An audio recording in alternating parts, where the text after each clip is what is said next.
Hola a todos y todas. Ahora lo que vamos a hacer es juntar las clases 3 y 4, ¿sí?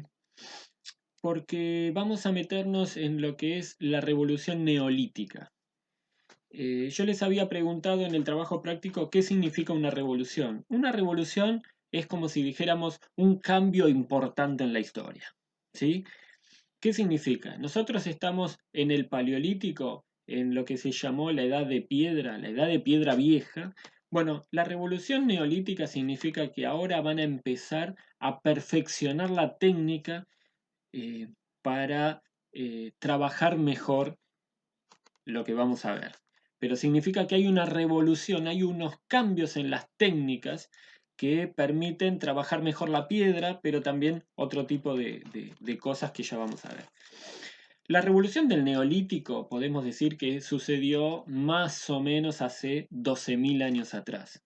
¿Sí? Como habíamos dicho que el Paleolítico era toda la etapa anterior hasta hace 12.000 años, bueno, en ese tiempo lo que sucedió es que la gente, las comunidades empezaron a organizar de otra manera que permitieron una mejora en los cambios en la alimentación. ¿Sí? Esto es muy importante porque una de las necesidades básicas de la gente es alimentarse. Entonces, si anteriormente solo existía la caza y la recolección, es decir, cazar y recolectar y guardar, digamos, comer, ahora lo que va a empezar a surgir es una nueva forma de alimentación. Por eso significa la revolución del neolítico, porque se van a perfeccionar las técnicas para cazar, para recolectar, pero también para trabajar la tierra. Y eso es central. Es decir, hay un proceso de sedentarización de la gente. Esto significa que ya no van a ser más nómades de desplazarse por distintos lugares, ahora se van a asentar, van a ser sedentarios, se van a asentar en un lugar y van a empezar a producir sus propios alimentos, va a empezar la agricultura, no como la conocemos ahora, pero va a empezar otra forma de producir los alimentos. Va a ser lo que se denomina una economía más productiva. ¿Por qué lo decimos así? Porque va a surgir lo que se llama la agricultura, van a empezar a comer los alimentos que ellos mismos producen, pero también porque se va a dar lo que se denomina el excedente. ¿Qué significa esto? Lo que excede. Vos tenés una alimentación, comés lo necesario y puede ser que te sobre. A eso que sobra se le llama excedente y ese excedente se empieza a acumular. Esto va a ser muy importante porque ese excedente, esa acumulación que sobra, va a ser el pilar de lo que significa el intercambio. Ya vamos a ir. Pero también en esta época existe la domesticación de animales. Significa que no solamente se cazan los animales para comer, sino que va a haber una domesticación de los animales. Esto ya lo vieron en uno de los trabajos prácticos, les pedí que leyeran las páginas 38, 39, 40, bueno, del manual. También hay unas nuevas formas de organizarse. Si antes existían los clanes, las tribus, bueno, ahora todos ellos van a vivir en un solo lugar, se van a asentar, van a ser sedentarios y van a construir lo que se denomina la aldea. La aldea es una primera forma de asociación, ¿sí? Es como vivir cerca a todos, ¿sí? Como no irse desplazando, sino quedar asentado. En en esas tierras, ¿sí? Donde se vive, es el mismo lugar donde se va a producir. Esas tierras no son de nadie, esas tierras son comunales, es la tierra de todos. Todavía no hay alguien que sea el dueño de la tierra. Esto es muy importante, ¿sí? Cuando empiezan a crecer esas aldeas y vienen más gente a vivir ahí porque ven que la agricultura permite alimentarse mejor, vivir en comunidad permite tener mayor cuidado de los animales, por ejemplo. Estas aldeas van a crecer y se van a constituir en ciudades, las primeras ciudades. Obviamente no son como las que conocemos nosotros ahora, con casas, con edificios, con puentes, no son casas eh, donde hay agua, donde hay luz. Esto es muy importante que lo sepamos. Esas ciudades eran aldeas grandes, ¿sí? Eran un poco más grandes que las aldeas. ¿M? En estas pequeñas ciudades o en estas pequeñas aldeas va a empezar a surgir las divisiones sociales. ¿M? Primero surge como una división social del trabajo. Cuando empiezan a crecer las sociedades y empieza a haber más gente, ya no hace falta que todos hagan todo.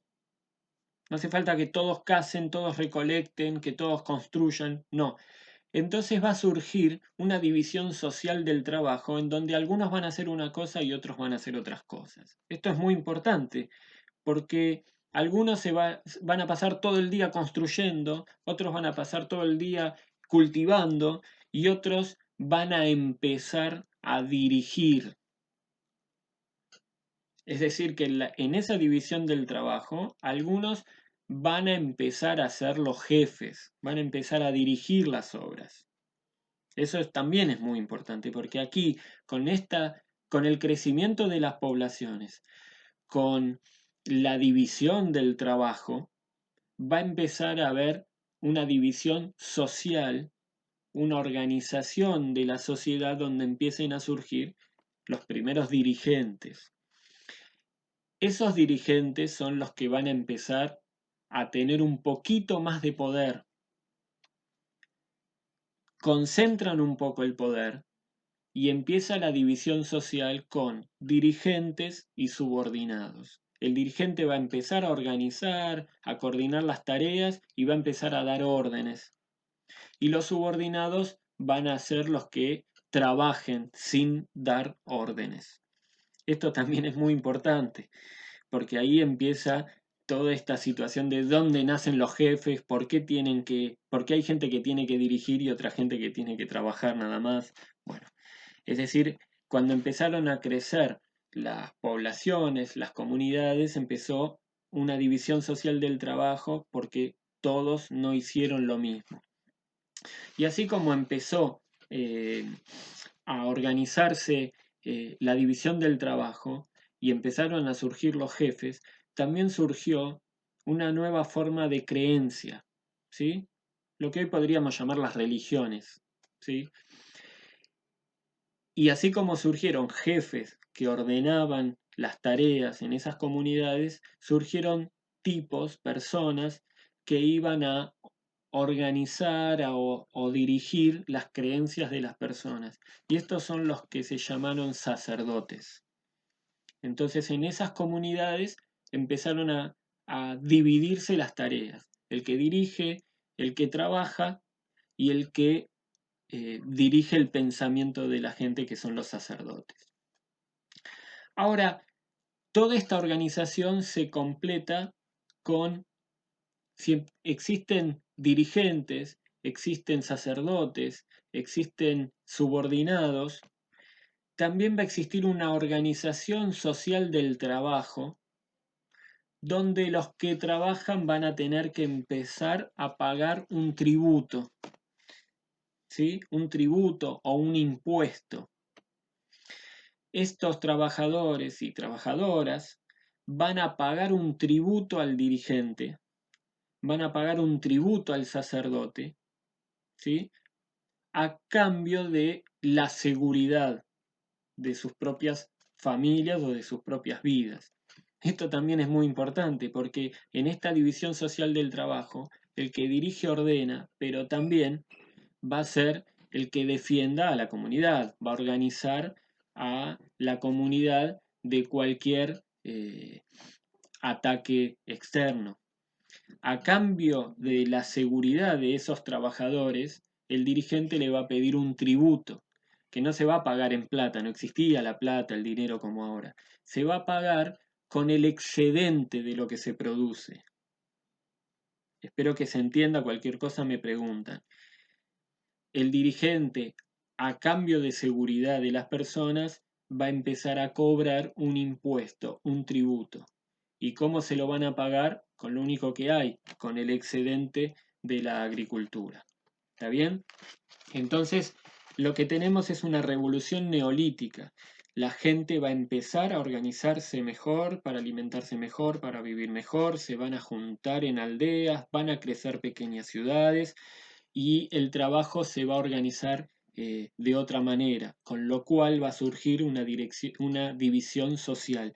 En esa división social van a surgir los primeros jefes, ¿sí? Que son los que van a ordenar el trabajo, y los que van a trabajar van a llamarse los subordinados, ¿sí? Porque están subordenados por ese jefe.